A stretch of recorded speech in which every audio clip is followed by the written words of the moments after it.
learning loss due to the disruption caused by the pandemic as $10 trillion. So we have a learning crisis. We had a very widespread disruption that all of you have probably been personally affected, but I've seen the stats. Just to give you a sense, at the height of the disruption, 1.6 billion students where their schooling had been disrupted. That's over 92% of the global population. So Everett, like yourself from a humanitarian background, right, you think of these scenario planning, who would have ever thought before this pandemic we'd be talking about 92% of the global student population as having their education disrupted. And by the way, in Latin and South America, we're rolling on to now 10 months of out of school with some very likely scenario that it could roll right through 2021. So we're into potentially 2 years, some children falling off. Now, those of you who are involved in the Ebola response know full well the impact of prolonged school closures on children. Increasing child marriage, increasing teenage pregnancies, protection, and significant increase in children never returning back to their learning. So we're in an absolute state of panic. We meaning anyone who's interested in children's education. And again, it's a long-standing crisis now exacerbated by the pandemic. So the initial response was a typical kind of UNICEF, all hands on deck, lots of across all 145, in all our 145 program countries, many of which all of you've all worked in. We've fortunately raised a lot of additional funds, provided those to country level to provide remote learning.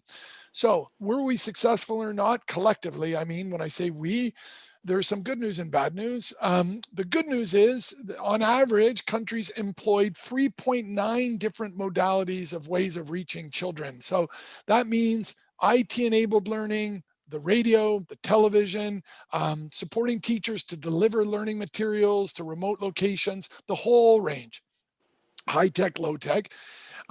So that was good. And many innovative approaches at scale. The downside is a third of the children globally, while their schooling was disrupted, never had any access to remote learning, did not have any access to remote learning at all, including the radio or television. That really means they either were living in a community or a country that didn't employ any of those techniques, or at the household level didn't have access to enable them to continue remote learning. So about a third of kids, no learning at all during that period. For the 2/3 who were, there is very worrying signs of the learning loss, no matter what level of access. But that data is increasingly, I mean, it's coming in as we speak, but it's mixed, but indeed worrying. I would say then glass is half full in the sense of new and innovative approaches were adopted, but the digital divide and marginalized children on the other side of the digital divide and had other attributes that inhibited their access.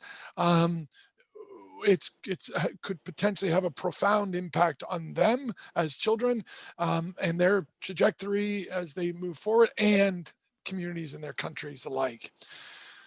So now we're moving into a recovery phase, but actually let me just also flag an important issue of what is UNICEF's position on school reopenings. And maybe that's, many of you are probably following that. Some of you I think are probably engaged in that. So UNICEF's position and other UN agencies, but I must admit we've been kind of leading that and encouraging a common position led by the executive director, is schools must be prioritized in the reopening process, meaning first in line as societies are opening, and also last to close as as communities and societies are locking down. And we see, for example, in the UK, prolonged lockdowns, but you do see the government indicating schools will be prioritized even now. I understand extended to early March, schools would be the first to reopen. That's sort of a model of what we're looking at. We are very, very concerned in the number of countries all over the world that have large parts of their societies and economies open while schools remain closed. And that's a recognition of all the learning loss I've talked about and the impact on kids. It's also, we need to recognize the cost of children of school closures goes way beyond learning, from the lack of access now to school meals, sense of involvement and engagement, protection I mentioned, the indications of impact on child's mental health and well-being is also increasingly very worrying across all contexts. So when looking at the cost, or if you like, or the risks of school closures, we are encouraging a very wide analysis to be undertaken when making that decision. And let's also, we have to remind ourselves of the importance of, to parents, if economies are reopening, particularly marginalized parents that both are working in sectors they cannot miss work, and we all know that's a high percentage of parents in the countries where UNICEF programs. They're caught in a vicious circle if indeed schools don't reopen, and not being able to re-enter their own positions in their own economy while children need still care. That also is presenting additional risks to children, and we see that. So first to open, last to close. Now, how do you reopen?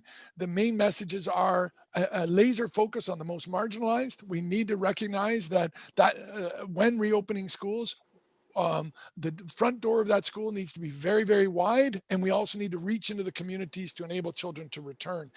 And again, lessons from the Ebola extended crisis, if we don't do that, those children will never come back. Secondly, comprehensive support along the lines I've mentioned before, to be provided at school as the children walk in. And third, to learning. If we all have recognized, which I'm hoping we do, of the learning crisis before the pandemic, let us please not have children come back into school, sit at the same desk, and re-enter an education system that was not enabling them to acquire skills before. So we have to take this opportunity of the disruption of education to leapfrog also how we teach and how we learn. So some countries are doing that indeed, and we're seeing some great signs of that. Others are not. And I feel if a child comes back into the classroom and sits at that desk and we haven't seized this opportunity to deliver the curriculum and learning in a different way, and I'm going to talk a little bit about that, Everett, what that looks like, it will be back to where we were at. And many of you were involved in that throughout your careers, trying to improve a system in a very slow, incremental way. This is not a slow and incremental type of response that is required. And I use that term crisis on purpose. We have an absolute learning crisis before the pandemic, crisis on top of a crisis, requiring a crisis response. So that's the reopening process. Well, I went through the blended learning during closure, or the remote learning during closures, now reopening. By the way, we've had a setback on reopening in the last month. It was more and more kids were entering school, but over the last month, we've seen a significant increase in the number of children that schooling disrupted, mainly, correlating with transmission rates in certain countries. So it very much is an ebb and flow situation now. We're about 800 million children currently today with their schooling disrupted. So as kids come back into school, we got to make sure they're all back. We have to provide comprehensive support. So let me, if I can now, Everett, just take a few minutes and provide a new vision, if you'd like, of education, seizing on this opportunity of the disruption.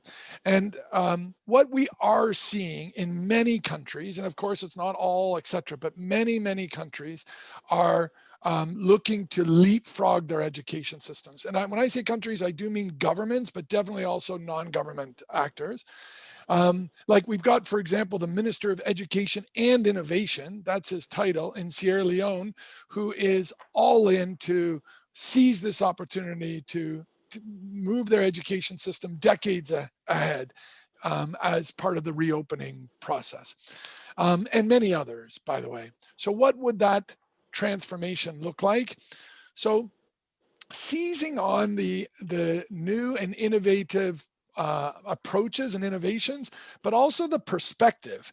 And those of you who, and I guess probably everyone on this call, and those who I know have spent a lot of time in ministries education. Ministries of education and new thinking innovation, those are not, those are not words that you use in the same sentence. So this is a sector and colleagues, including, by the way, education colleagues in UNICEF, that are resistant to change, very sort of slow moving, very conservative. And that's indeed, if we're looking at the kind of situation we were before the pandemic and now, we need a new way of thinking and a new approach.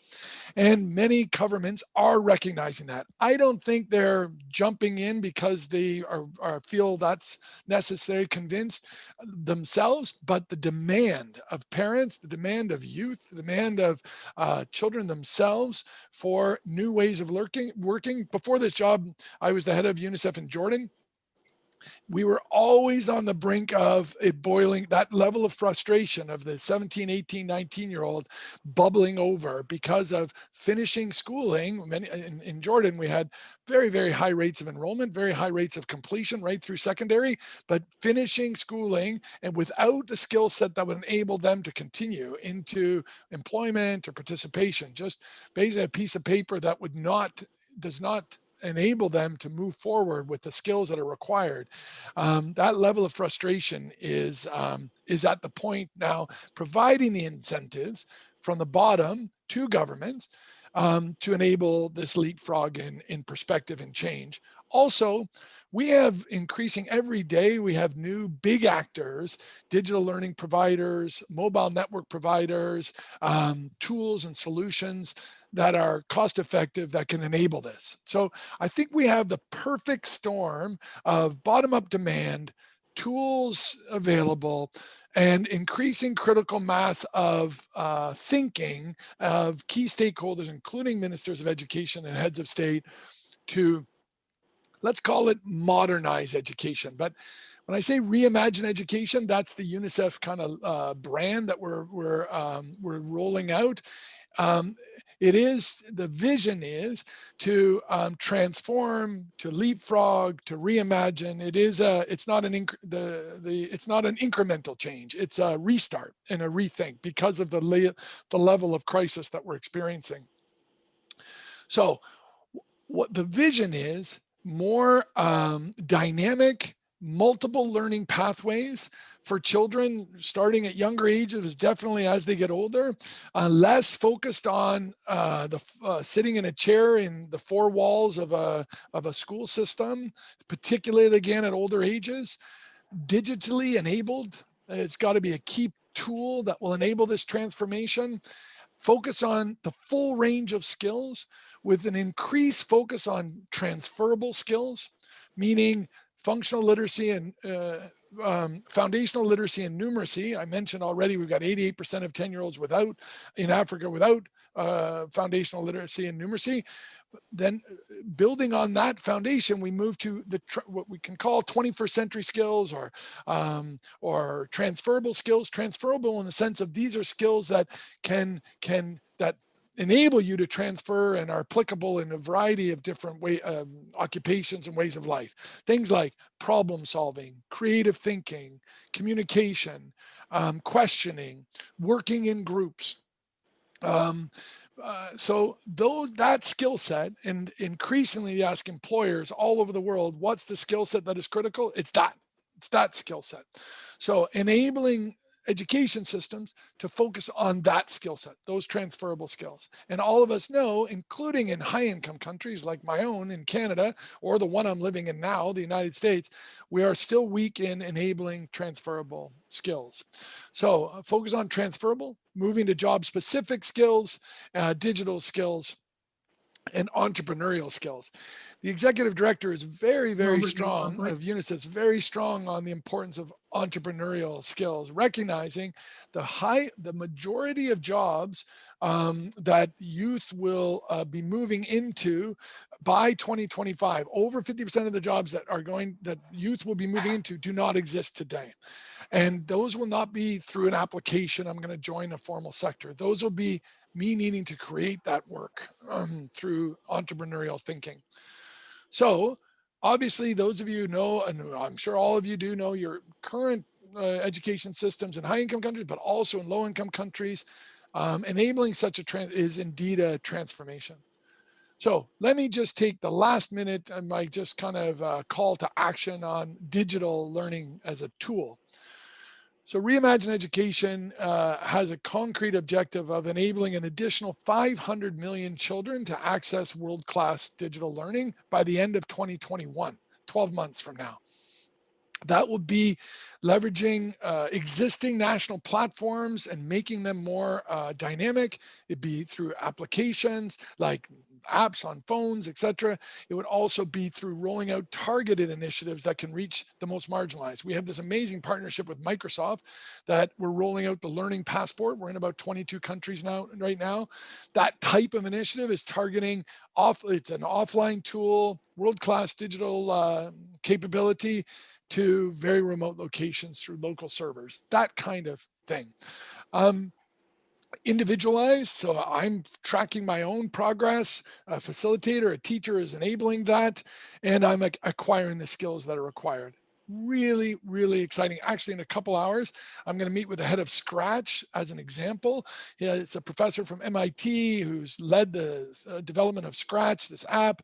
It's targeting on coding and entrepreneurial skills. He's in 60 countries with 40 languages. I mean, just amazing stuff, and wants to give it to everyone for free. Again, we have to address the digital divide. But so world-class digital learning is going to be part of this. How to enable, though, we can leverage existing access of digital tools to kids and improve those with all these new tools that will enable leapfrog, but we'll have to also push very, very hard on expanding access. Now, that's outside of my wheelhouse in education, but we partner in Reimagine Education with other parts of UNICEF and other parts of the UN and the private sector on improving access of children to digital learning. And a key initiative there is an initiative called GIGA. GIGA is also branded with UNICEF and the ITU of the UN. GIGA is to connect all schools globally to the internet. And the great thing there, Everett, is, again, the cost of connecting schools is dramatically dropping on a weekly basis with new technology, low-hanging satellites, inexpensive fiber optic cables, etc., 4G, 5G in some contexts. So connecting schools, a big, big pitch. When schools get connected, then us education colleagues turn up with the toolkits, leapfrog education. And when I say, by the way, the toolkit, it's to reach kids directly, but it's also to reach teachers. Great learning tool for teachers, enabling them to leapfrog their own professional development, and also to systems change with a connected school, the flow of information, like we see in, like there's an initiative called Sobral in Brazil at scale, hundreds of thousands of schools. By connecting those schools and by having quick feedback mechanisms on progress towards foundational literacy and numeracy, they basically eliminated what they call learning, what the World Bank calls learning poverty, kids that can't read by the age of 10. So Connect Schools is a piece of overcoming the digital divide. There is a goal of by 2025, reaching all schools, connecting all schools. Third is devices. Obviously, you're going to need a device to teachers will, schools will, etc., and not make the mistake of the one laptop per child, which we've learned a lot from. So partnering with very large companies to look with governments, leveraging grants and others to see how we can expand access. Now, you don't need necessarily every child to have, but you need a certain amount of time to leapfrog acquisition of learning. The fourth is reduce the cost of the data. And that's a major inhibitor for for parents and for schools to enable digital learning is the actual cost through mobile network providers. So we have a lot of great indications, and actually have sealed some deals with large scale mobile network providers to zero rate the cost of the data over the internet that's related to learning. Zero rate means as long as it's tagged to this learning and coming from those sites, it doesn't get charged when it's delivered to your phone or to your tablet or to whatever device. And so that's another piece of work. And then lastly, engagement with youth. And I know some of your backgrounds will, I know far more about this than I do, but by the way, we are going to need an extra 10 million teachers just to keep up the current student to teacher ratio. So there is absolutely no way. There are certain countries that every graduate from secondary education, if they became a teacher in a certain country, it would not meet the human resource requirement of teachers. If everyone became teachers when they graduated from secondary school in certain countries. So we're not optimistic that we're going to be able to meet the human resource constraints in the coming years on teachers. So engaging with youth and enabling youth to become involved in the learning process, it's also enabled with technology in other ways, we think is part of this solution. We also think it enables them to hone their transferable skills as well. So Reimagine Education, to close, is world-class IT-enabled learning, connecting schools through Giga to overcome the digital divide, providing devices, zero rate the cost, and lastly, enabling youth to become involved and enabling them to have participation opportunities as a way of enabling to address the learning crisis, but also to hone their skills. It's a big, bold, audacious call for change. I think way overdue. But I think the demand, like I mentioned, from parents and children is palatable, and more governments are also aspiring for a big play in this space. Everett, let me pass back to you, and I'd really appreciate people's reaction.